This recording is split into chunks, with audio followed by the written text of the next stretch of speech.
Good afternoon, everybody. Hope you guys are doing well on this Sunday. And given that we're just about to get into actual meaningful or at least semi meaningful football action, we're going to have games to talk about. We're going to have more training camp info to talk about. We're going to have things that really matter.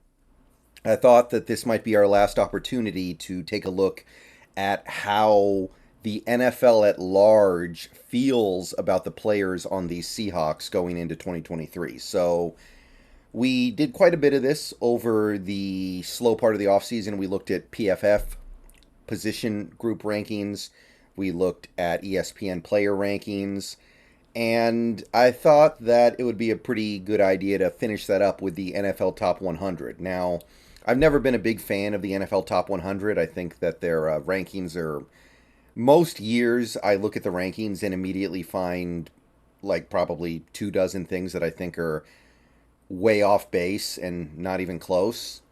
That being said, though, it's not one person putting together the list; it's an aggregate.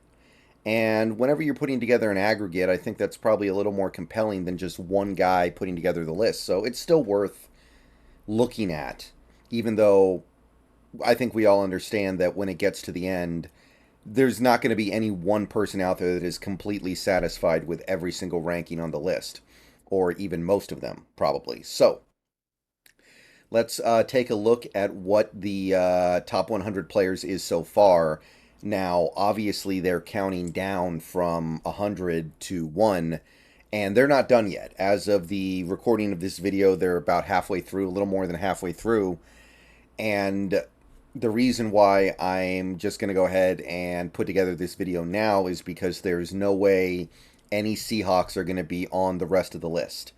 When you look at the players that are already on the list and when you take a look at the team that the Seahawks have, there's nobody that we have that could possibly be in the remainder of the list. And I believe they still have 50 rankings left to go. So, yeah, the Seahawks did not have any players in the top 50.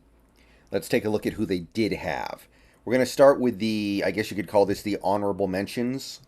They do rank the 101st through 110th, and the Seahawks actually did extremely well here. They had 3 players in that range. Call it the honorable mentions of the top 100.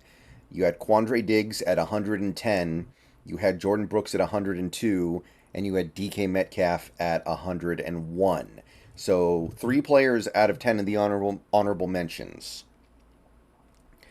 Quandre Diggs, I think, is pretty fine. There were definitely some moments last year where he didn't look like himself, but by the end of the year, it seemed like he was getting a little bit better, and it's very reasonable to expect that he'll be much improved this season because he's got another year between him and that massive injury he had at the end of 2021.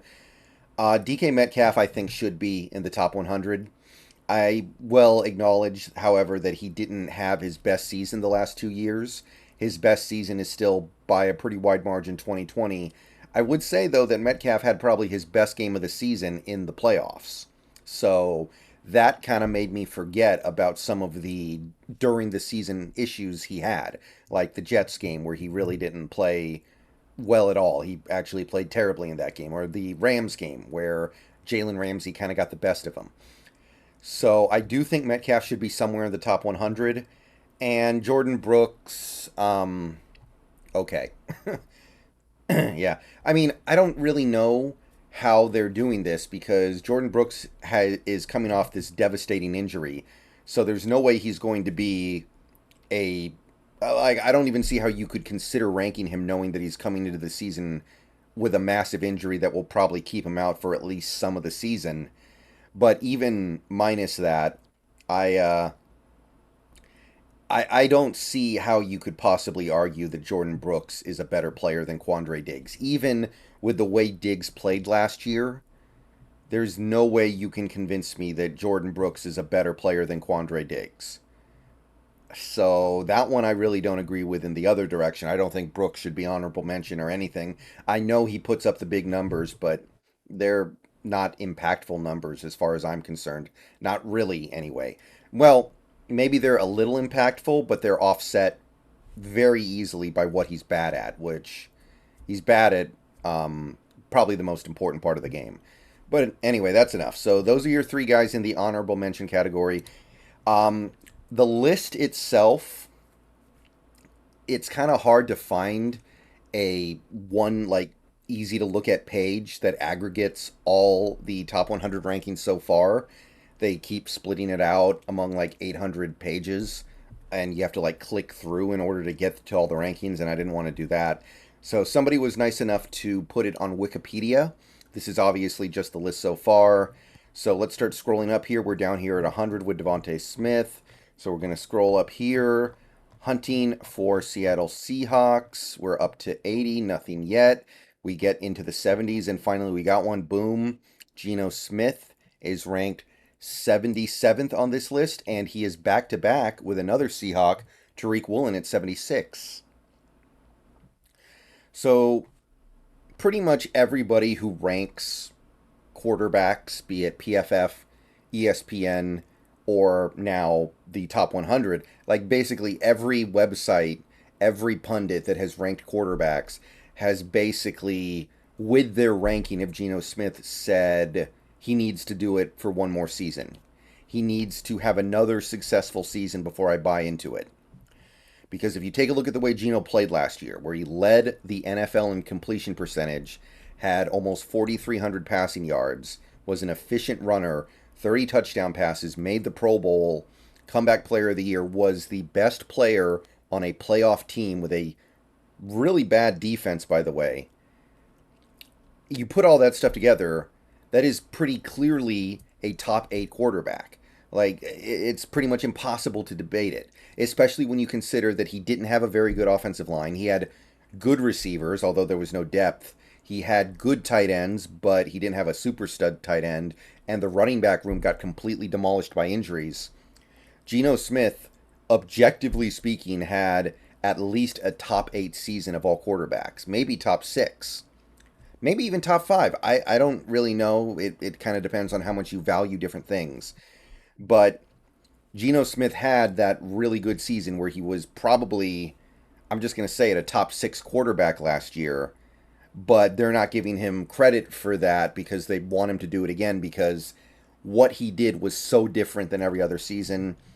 And I get it, but like I said before, in the NFL, things move quickly. And if you take 2 or 3 seasons to realize when somebody's good or somebody's bad, you're going to be left behind. So I do think Geno Smith should probably be higher, but pretty much all these rankings are looking at Geno and saying, you got to do it for one more year before we buy into what you're selling. And as for Woolen, seems about right when you consider the fact that he's got run support issues, tackling issues, but he's really good in coverage. He took the ball away a lot. He lost some effectiveness as the season went on as well. So overall, I think this is okay, pretty understandable. I'd maybe have him a little bit higher, but not appreciably so. So sure. Now we keep on going, looking for more Seahawks in this list as we scroll on up.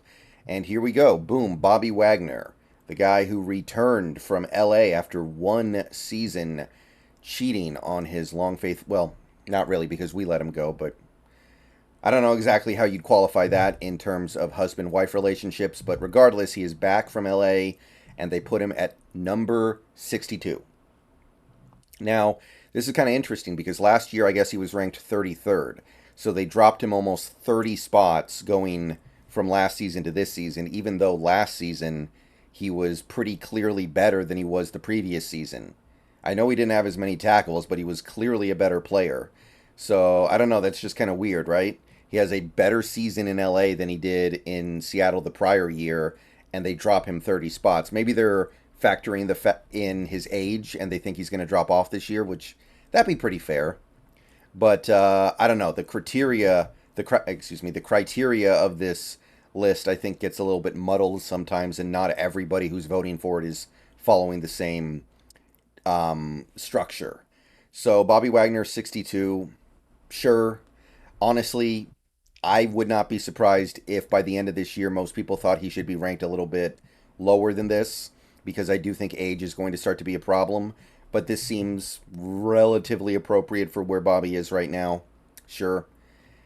And if you continue to scroll on up, you can see that that is actually that. Those are all the Seahawks represented. And Aaron Rodgers being at 51, there's no way the top 100 is going to put any other Seahawk player above Aaron Rodgers, above Jonathan Allen, Mike Evans, Brian Burns. So I'm pretty comfortable calling it here. Like, think about our team. Oh, think about our team. Who could possibly be still ranked on this list? Tyler Lockett? Like, Tyler Lockett should probably be here, but there's no way he's going to be in the top 50. Like, I think Lockett got snubbed, but I wouldn't put him in the top 50.